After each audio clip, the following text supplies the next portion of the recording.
Ассалаумағалейкум құрметті достар, бүгін біз WhatsApp жайлы әңгіме қозғайтын боламыз. WhatsApp-тың қатуы, WhatsApp-қа жеке келген документтердің, мысалға мобильный данные қосылған жағдайда жеке келген WhatsApp-қа келген документтер, суреттер, картинкалер өзіне автоматты түрде жүктелетін болады.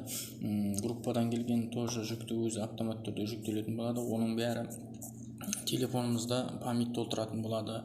Оны біз ажыратып тастай аламыз. Ол үшін WhatsApp-қа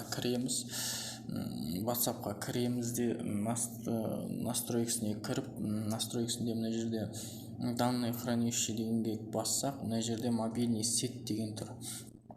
Мобильный сеть дегенге бассақ, осы жерде фото, аудио, видео, документ дегенде бәріне галочка қойылып тұр.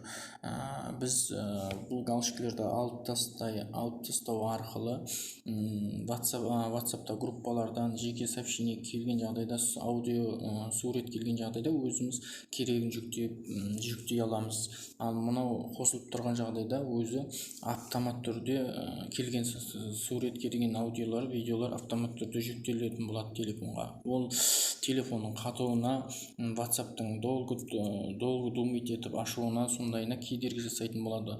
Ол үшін мыналарды ажыратып тастаймыз, окейді басамыз. Одан кейін мобильный сеть кетті. Енді Wi-Fi-да тоже фото, галерея ненің бәрін ажыратып тастаймыз. Керек кезінде келген сообщениені өзіміз жүктеу арқылы не істей аламыз. Сол кезде мына ажыратып тастаған жағдайда телефонның памятін толтырмайтын болады.